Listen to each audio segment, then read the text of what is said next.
Hey everybody, welcome back. So today I'm going to do the video that I planned on filming last week, which is my Q&A. I just got too tired to actually sit down and film it because I knew it would be a little bit of a longer video and I just couldn't. I'm feeling a little bit more energized this week though, so here we are.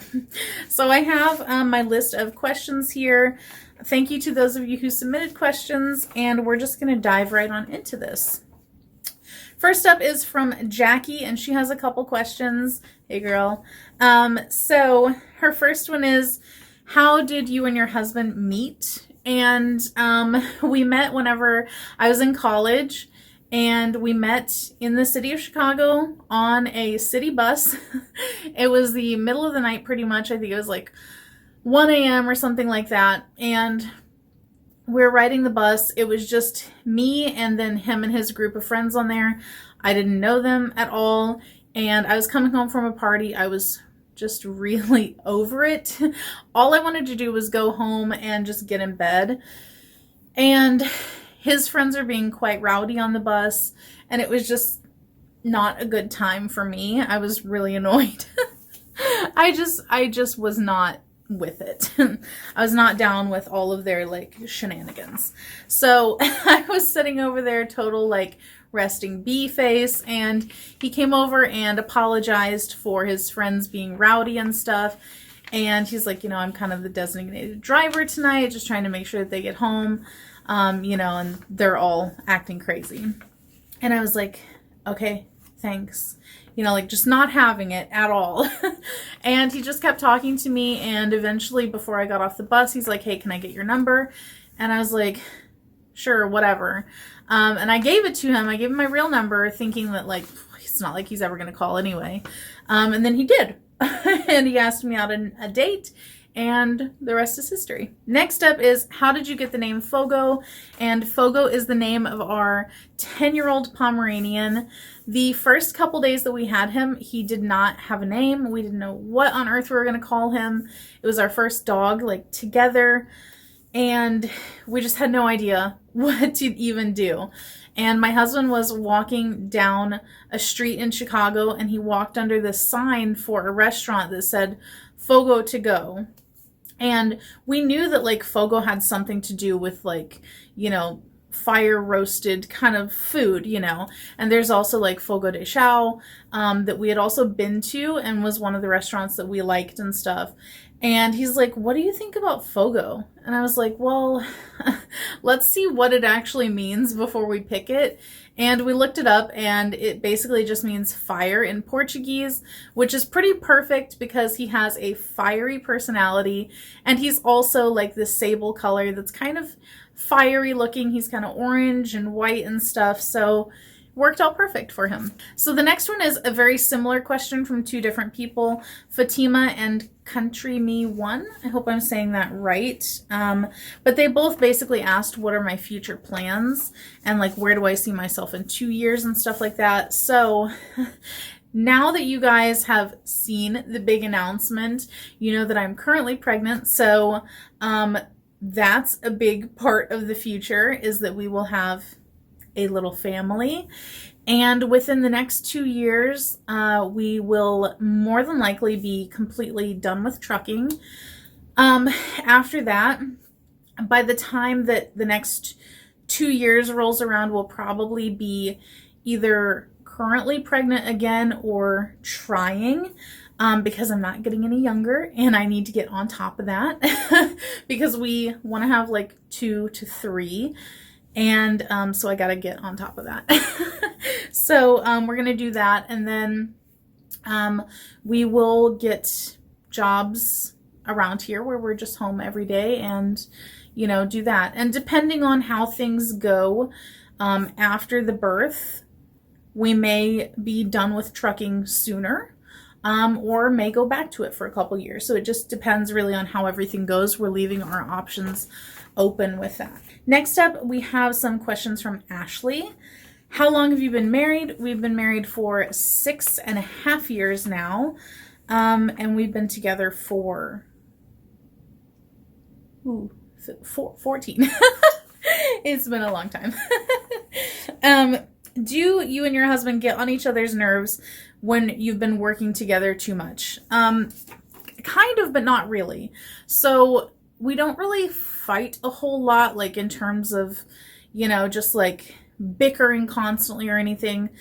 Whenever we do have arguments, it's more like because of miscommunication. Like, I can't read your mind, or you didn't tell me this. I didn't know I needed to go do this or that and whatever, so it's more that as opposed to just like proximity type of getting on each other's nerves kind of thing. We could pretty much be together all day, every day, 24/7 and not get sick of it, which is what we do anyway. So basically, even though we're together, like he's sleeping whenever I'm driving, I'm sleeping whenever he's driving. So we're really only awake at the same time, maybe a few hours a day. So it's kind of similar to working separately and then coming together at the end of the day or whatnot.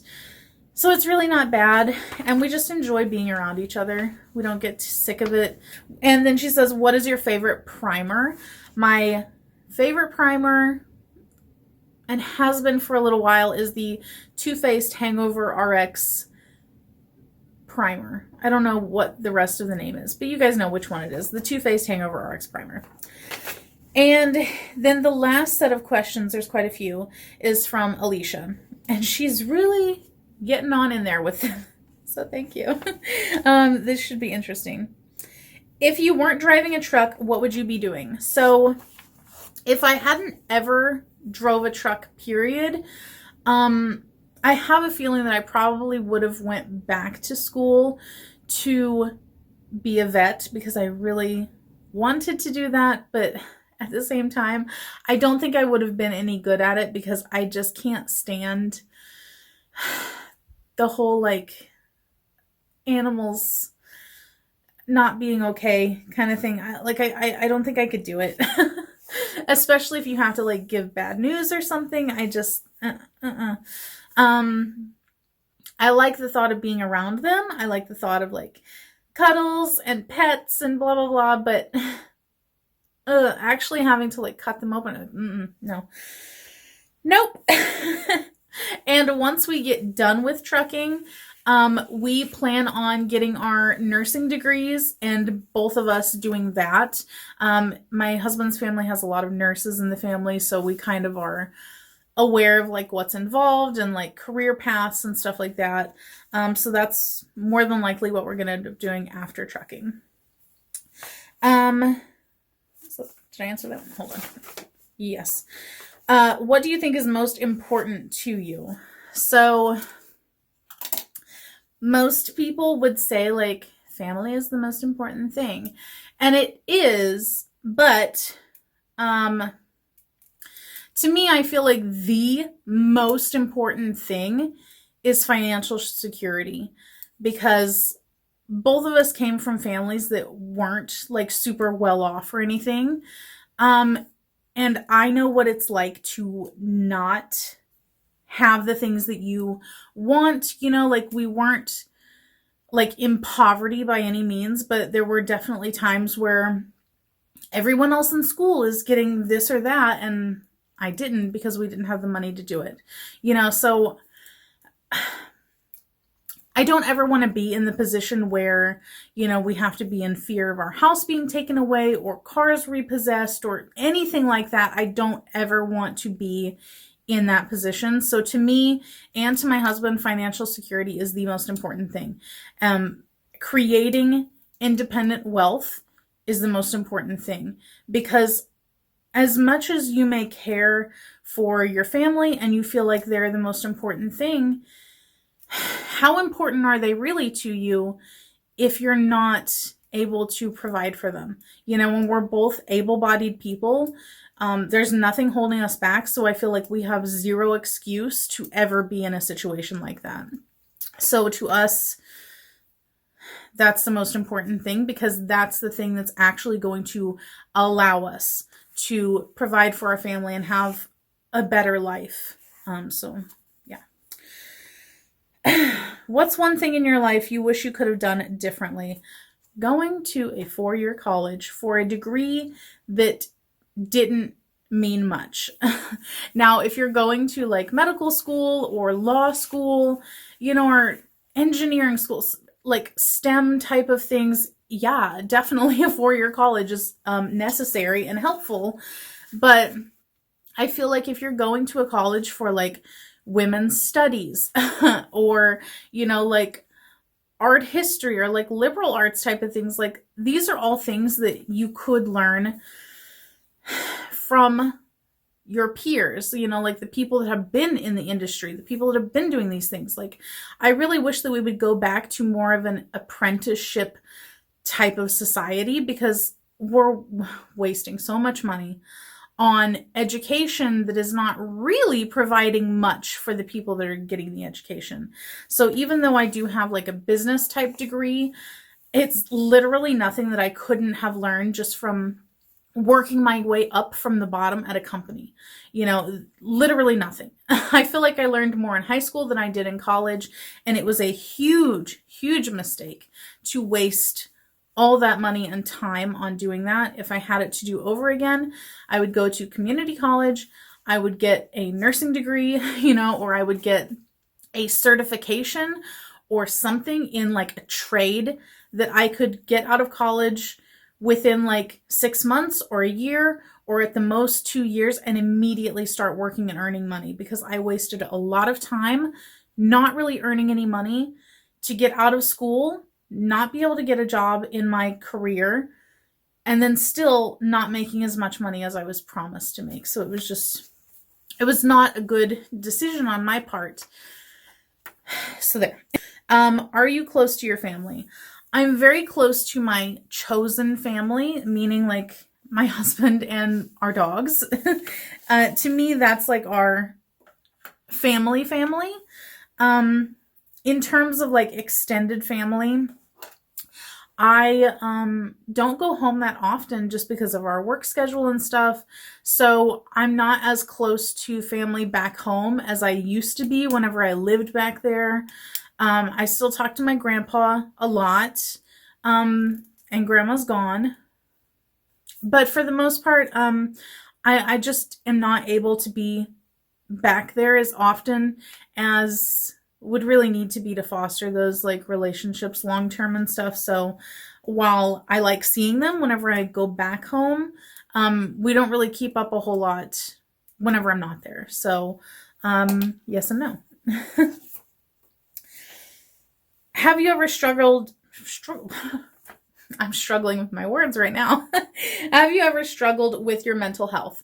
Yes. It was probably like 8 or 9 years ago at this point.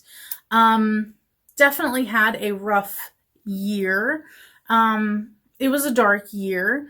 I was really in a bad situation with my work.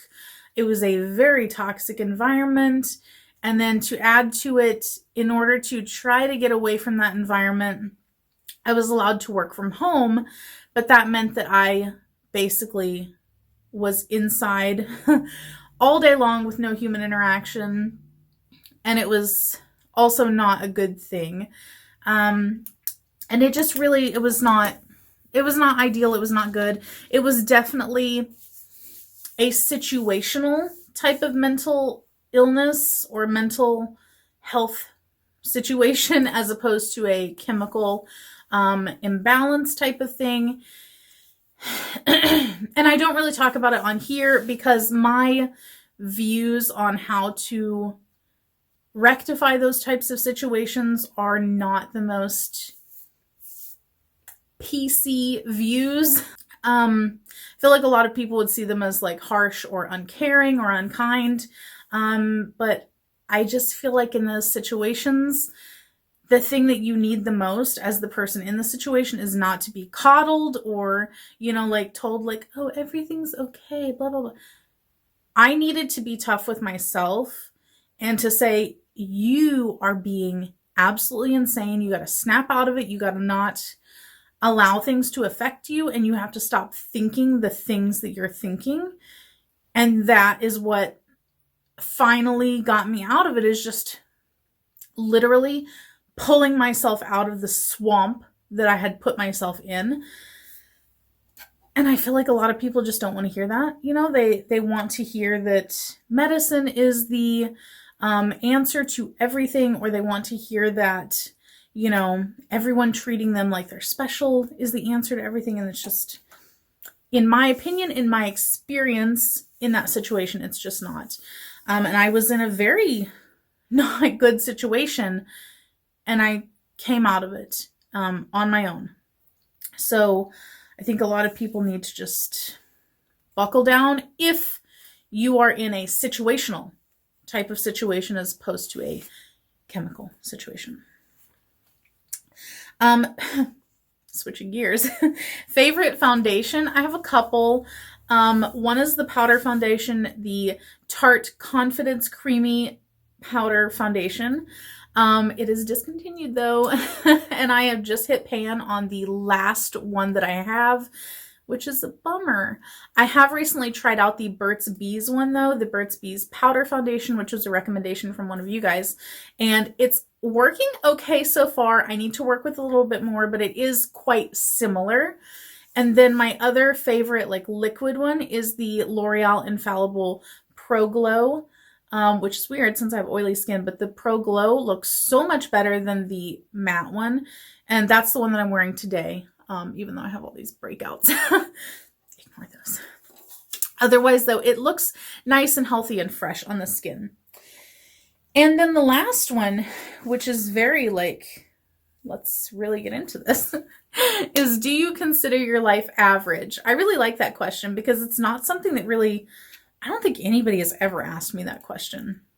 And the answer is kind of, but not really. Like, I think that in a lot of ways, if you were to look at like my demographic situation, you know, like where I live, my marital status, my age, you know, my other demographics, whatever they all are, orientation, blah, blah, blah, then I'm fairly average for the American citizen. In a lot of ways. In some ways I'm above the average, in some ways I'm not even on the average scale. Like, it's just, you know. But generally speaking, demographically speaking, I'm average. And my life is average, you know. But in other ways, like, I'm totally not average. I have a very like unaverage job. I don't go to like a 9 to 5. I don't come home every day, you know, things like that. But the other part to that is that I feel like a lot of people equate average with like bad or, you know, less than or whatever. And it's like, I feel like being average and just having like an even keel life, like nothing is too crazy, nothing is too, you know, in any extreme one way or the other. It gives you that kind of security to be able to expand and work on your successes and stuff. Whereas if we were to be living a life of like struggle, it would be a lot harder to achieve the goals that we have as opposed to having just a regular, normal life. So I don't see it really as a bad thing. And I definitely think that in terms of like interestingness, I don't think that my life is like crazy interesting or anything, which is why I don't do like daily vlogs because I'm boring. I don't do crazy things on a daily basis. I don't go out clubbing. I don't do all of this like random stuff. I like, whenever I'm home, I like to just be at home. I don't do a lot. Like right now, I'm thinking like, I just want to get in the backyard and pull up all these weeds. That's the extent of the crazy in my life. So yes, it's average, but I'm okay with it being average because I don't want to have that additional stress of like, let's say living like a celebrity lifestyle or living like a homeless lifestyle. Like, you know, the extremes are what I want to stay away from in everything in life. So I'm perfectly fine with just being where I'm at, and working on bettering our situation all the time, every day, and just doing what we do. So I think, let me make sure. I think that that is the end of the questions. So thank you so much for submitting those questions. This is a very interesting video for me because, like I said, some of these things I've never really talked about publicly before, or never been asked. So that was pretty cool. And I think that that's it. I really need something to drink now because my mouth is very dry. So I will catch you guys next time. Bye.